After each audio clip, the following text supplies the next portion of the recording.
അസ്സലാമു വറഹ്മത്തുള്ളാഹി തആല വബറകാതുഹു. കൂട്ടുകാരെ, എല്ലാവർക്കും ഇൽമുൽ അഹദിലേക്ക് സ്വാഗതം. നാം ഈ വീഡിയോയിൽ പറയാൻ പോകുന്നത് അഖ്ലാഖിലെ 12 മുതൽ 6 വരെയുള്ള പാഠങ്ങളാണ്. ആദ്യം പറയുന്നത് 12ാം പാഠം. പശ്ചാത്തപിക്കാൻ മറക്കരുത്, മടിക്കരുത്. എന്താണ് തൗബ? ദോഷത്തെ തൊട്ട് ഖേദിച്ചു മടങ്ങലാണ് തൗബ. രണ്ടാമത്തെ ക്വസ്റ്റ്യൻ. തെറ്റു സംഭവിക്കുകയില്ല ആർക്ക്? അൻബിയാക്കൾക്ക്. തെറ്റ് സംഭവിച്ചാൽ എന്തു ചെയ്യണം? ചെയ്ത ദോഷങ്ങളുടെ പേരിൽ ഖേദിക്കണം. തൗബ സ്വീകരിക്കാനുള്ള നിബന്ധനകൾ എത്ര? ദോഷങ്ങളിൽ നിന്ന് പൂർണ്ണമായി ഒഴിഞ്ഞു നിൽക്കുക, ചെയ്ത ദോഷങ്ങളെ പേരിൽ ഖേദിക്കുക, തെറ്റിലേക്ക് ഒരിക്കലും മടങ്ങുകയില്ലെന്ന് ദൃഢനിശ്ചയം ചെയ്യുക, മനുഷ്യരുടെ ഹക്കുകളിൽ നിന്ന് ഒഴിവാക്കുക. അടുത്ത പാഠം 11ാം പാഠം. ഇത് നമ്മുടെ രാജ്യമാണ്. ഭരണഘടന ഉറപ്പു നൽകുന്നു എന്ത്? ഇവിടെ എല്ലാ മതവിശ്വാസികൾക്കും തുല്യ പ്രാധാന്യം, സംരക്ഷണവും ഭരണഘടനവും ഉറപ്പു നൽകുന്നുണ്ട്. ഒരു പൗരന്റെ ലക്ഷ്യം എന്തായിരിക്കണം? പരസ്പരം സ്നേഹവും മമതയും പുലർത്തണം. നമ്മുടെ നാടിന്റെയും ഐശ്വര്യവും പുരോഗതിക്കുമായിരിക്കണം നമ്മുടെ ലക്ഷ്യം. നാം അംഗീകരിക്കരുത് ആര്? മതത്തിന്റെ പേരിൽ പ്രശ്നങ്ങൾ ഉണ്ടാക്കുന്നവരെ നാം അംഗീകരിക്കരുത്. സ്വാതന്ത്ര്യ സമര സേനാനികളുടെ സ്വപ്നം എന്തായിരുന്നു? എല്ലാ മതസ്ഥരും ഒരുപോലെ ശാന്തിയോടെയും സമാധാനത്തോടെയും ജീവിക്കുന്ന ഒരിന്ത്യയിലാണ് നമ്മുടെ സ്വാതന്ത്ര്യ സമര സേനാനികൾ സ്വപ്നം കണ്ടത്. അടുത്തത് 10ാം പാഠം. ബന്ധങ്ങളും സൗഹൃദങ്ങളും ആവശ്യമാണ് എപ്പോൾ?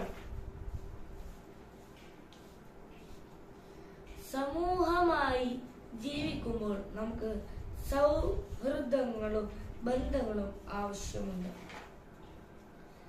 വളരെയധികം ശ്രദ്ധിക്കണം എന്തിൽ?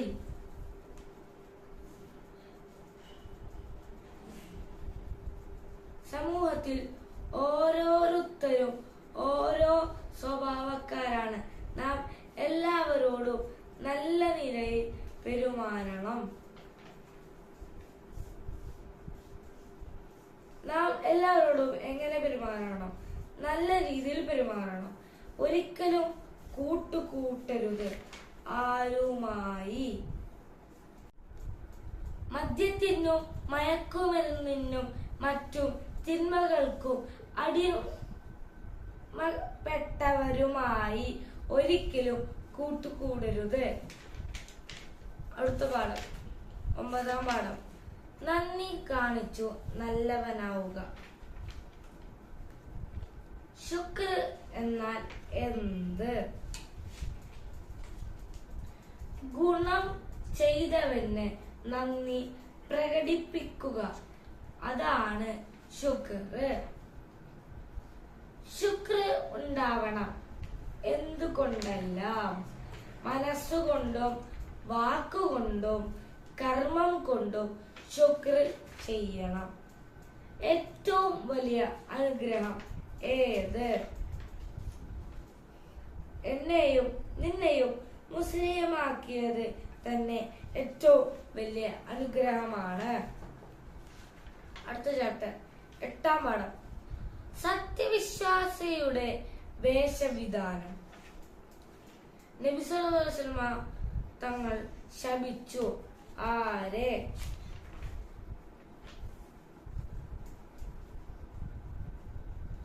സ്ത്രീ വേഷം അണിയുന്ന പുരുഷനെയും പുരുഷവേഷം അണിയുന്ന സ്ത്രീയെയും നബി സല്ലല്ലാഹു അലൈഹി വസല്ലമ തങ്ങൾ ശപിച്ചിരിക്കുന്നു.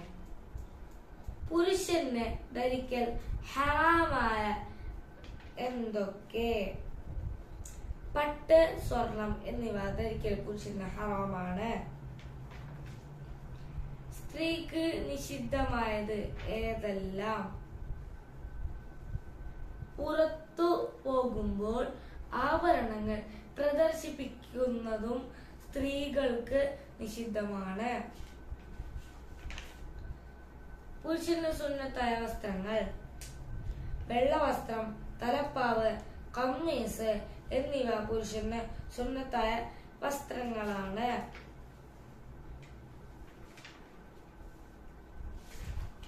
അടുത്ത ചാപ്റ്റർ 7-ാം പാഠം വലിയ പാപങ്ങൾ. ഘട്ടവന്റെ ഇഹലോക ശിക്ഷ എന്ത്? മോഷ്ടാവിന്റെ കൈ മുറിക്കണം എന്നാണ് ഇസ്ലാമിക നിയമം. പരലോകത്ത് ആദ്യം വിധി പറയപ്പെടുന്ന കുറ്റം ഏത്? അൽ-ഖത്ൽ, കൊലപാതകം. ഇസ്ലാം നിഷിദ്ധമാക്കുന്നു എന്ത്? സിന വന്ന് ചേരാൻ ഇടയുള്ള സാഹചര്യങ്ങളെയും സാധ്യതകളെയും ഇസ്ലാം നിഷിദ്ധമാക്കുന്നു. പ്രയാസങ്ങൾ ഉണ്ടാവുമ്പോൾ എന്ത് ചെയ്യണം? പ്രയാസങ്ങൾ ഉണ്ടാകുമ്പോൾ അല്ലാഹുവിൽ വിശ്വസിച്ച് ഭാരമേൽപ്പിക്കണം. അടുത്ത ചാപ്റ്റർ 6-ാം പാഠം ലജ്ജിക്കുക, മനുഷ്യനാവുക. ലജ്ജയില്ലാത്തവന് ഉണ്ടാവുകയില്ല എന്ത്? ലജ്ജയില്ലാത്തവന് ഈമാനും ഉണ്ടാവുകയില്ല. ഫാത്തിമ ബീവി എന്താണ് പറഞ്ഞത്? എന്റെ മയ്യിത്ത് പൊതുജനം കാണാത്ത രൂപത്തിൽ കൊണ്ടുപോകണം. എന്റെ ശരീരാകാരം മരണശേഷവും അന്യപുരുഷന്മാർ കാണാനിടയാവരുത്. ലജ്ജ എന്നാൽ എന്ത്? വെറുക്കപ്പെടുന്നത് ചെയ്യാതിരിക്കാനുള്ള ഉൾപ്രേരണയാണ് ലജ്ജ. ലജ്ജ എന്നതിന്റെ ബാഹ്യ പ്രകടനമാണ്.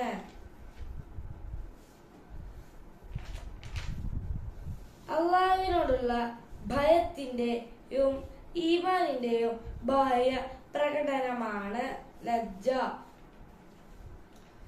അല്ലാഹു ഒരാളെ നശിപ്പിക്കാൻ ഉദ്ദേശിച്ചാൽ എന്ത് ചെയ്യും? ഒരു അടിമയെ അല്ലാഹു നശിപ്പിക്കാൻ ഉദ്ദേശിച്ചാൽ അവനിൽ നിന്ന് ലജ്ജയെ അല്ലാഹു ഊരിയെടുക്കും. ഇതോടുകൂടി ഈ ക്ലാസ്സിലെ 6 പാഠങ്ങൾ നമ്മൾ പറഞ്ഞിരിക്കുന്നു. അടുത്ത പാഠങ്ങൾ അടുത്ത ക്ലാസ്സിൽ കാണാം. അസ്സലാമു അലൈക്കും.